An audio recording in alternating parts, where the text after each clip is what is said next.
Magandang araw. Ako po si Arnel Sestoso ng NGO TV Network.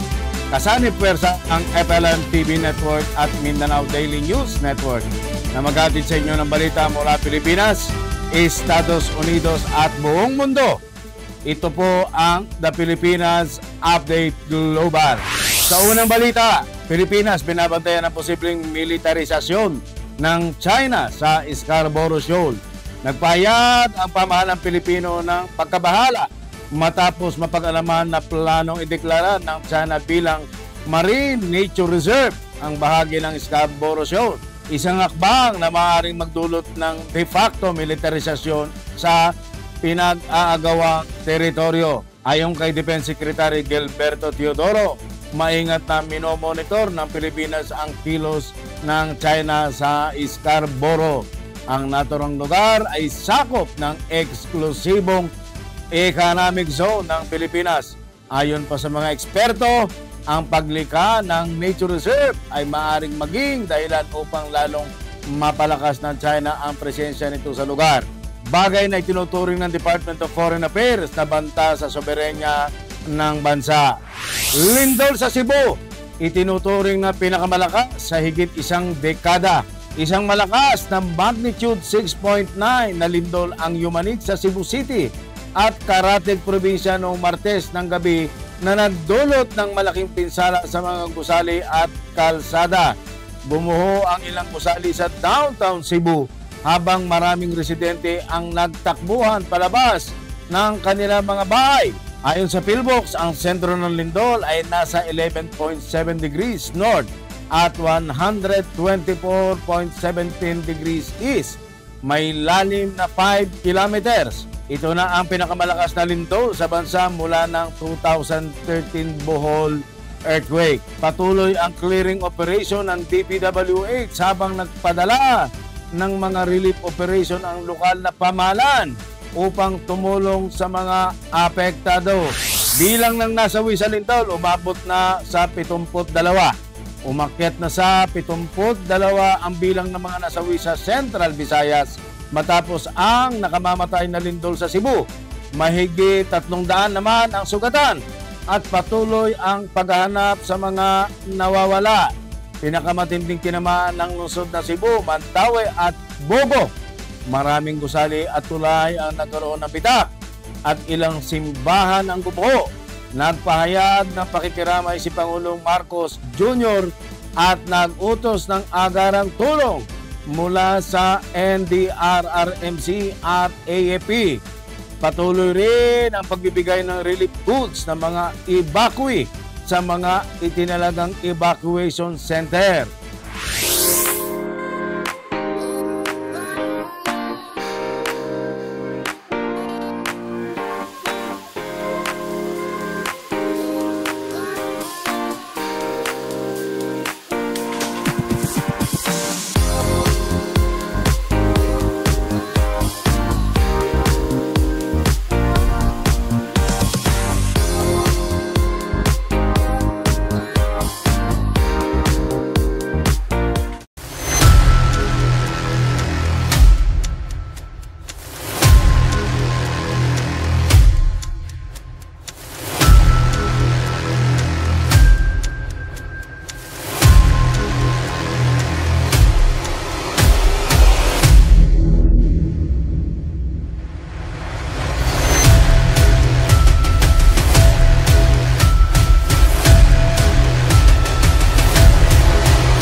Kaugnay pa rin ng balitang lindol sa Cebu.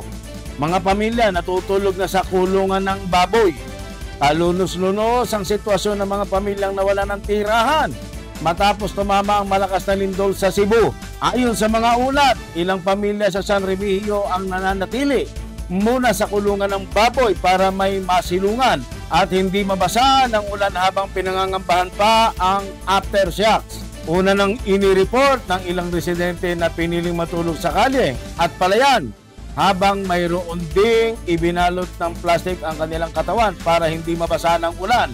Mas kampante pa umano ang mga residente doon na mamalagi sa kanilang tent na nakatayo sa open space kaysa sa mamalagi sa kanilang bahay dahil sa pangambang mabagsakan ng debris sa oras na magkaroon muli ng malakas na lindol. Sa naturang bilang, 21 dito ay naramdaman na nasa magnitude 1.0 hanggang 5.1 na lindol. Sinabi ni PhilBox Director Dr. Teresito Bakulkol na asahan pa ang mga mararanasang aftershocks sa mga susunod na araw. Una nang naiulat na nasa 72 na ang bilang ng nasawi. Pero alas 6 ng umaga kahapon ay ibinaba ng National Disaster Risk Reduction and Management Council or NDRRMC sa 68 ang death toll sa lindol sa Cebu. 1 bilyong yaman ng Discayas babawiin. Kinumpirma kahapon ng Department of Public Works and Highway DPWH Secretary Vince Dizon na ipinadala na ng ahensya sa Independent Commission for Infrastructure o ICI at sa Anti-Money Laundering Council or AMLAC ang listahan ng mga ari-ariang pagmamayari ng mag-asawang kontraktor na sina Pacifico Curly at si Sara Rowena Sara Discaya para sa posibleng forfeiture o pagbawi sa mga ito. Sa isang pulong balitaan kahapon, sinabi ni Dizon na natanggap na nila ang listahan mula sa Land Regulatory Authority o LRA at kaagad itong i-turn over sa ICI at sa AMLAC. Ayon pa kay Dizon, ang naturang 1 bilyong halaga ng mga ari-arian ng mga Diskaya ay inisyuhan na ng freeze order ng AMLAC 2 araw matapos na magpadala sila ng liham dito. Tumanggi naman mula si Dizon na tukuyin kung alin-aling mga ari-arian ng mga Diskaya ang frozen na dahil sa pagiging sensitibo ng isyu at bunsod na rin ang isyu ng data privacy. Gayunpaman, inihayag niya na kabilang dito ang isang mansyon na binato ng putik ng ating mga kababayan kamakailan.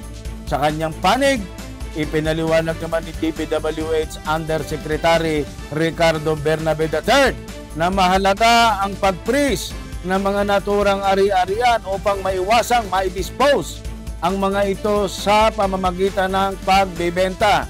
Aniya pa, malaunan kung mapatunayang may pananagutan, maaari rin aniya itong isa-ilalim ng AMLAC sa forfeiture proceedings. Actually, they can file civil forfeiture proceedings if found that the proceeds used to buy that assets are from unlawful activities, money laundering activities, ani Bernabe. Sa ulat panahon, Bagyong Matmo o Paulo lumakas pagkatapos tumama sa hilagang Pilipinas. Ang Bagyong Matmo na lokal na pinangalang Bagyong Paulo ay lumakas matapos tumama sa hilagang bahagi ng Pilipinas. Nagdulot ito ng malawakang pagbaha, pagkaputol ng kuryente at pagkasira ng mga pananim sa Ilocos Region at Cagayan Valley. Matinding ulan at malalakas na hangin ang nararamdaman sa hilagang bahagi ng bansa matapos tumama ang Bagyong Matmo. Ayon sa Pag-asa, nananatili itong nasa loob ng Philippine Area of Responsibility at patuloy na lumalakas habang lumalayo patungo South China Sea. Inaasahang magdudulot pa ito ng pag-ulan sa ilang bahagi ng Luzon, kaya pinapayuhan ng publiko na mag-ingat sa posibleng pagbaha at pagguho ng lupa. PhilAm TV Network, the heartbeat of Filipino-American culture in the United States. It is the only channel that brings you closer to home, celebrating the rich heritage and traditions of the Philippines. Available on free TV without any subscription and on digital platforms like Roku, Amazon Fire TV, WCE TV apps, Facebook, and YouTube. Wherever you are, whatever you do, stay connected to your Filipino heritage with PhilAm TV Network. PhilAm TV Network Inc., the only Filipino-American channel always within reach. PhilAm TV. For PhilAms, by PhilAms, on Free TV. The only channel available on Free TV without any subscription, also available on digital platforms such as Roku, Amazon Fire TV, WCE TV, Facebook, and YouTube. Wherever you are, stay connected to your roots with PhilAm TV. Visit our website, www.philmtv.us. Panibagong bagyo papalapit habang nagpapatuloy ang rescue operations.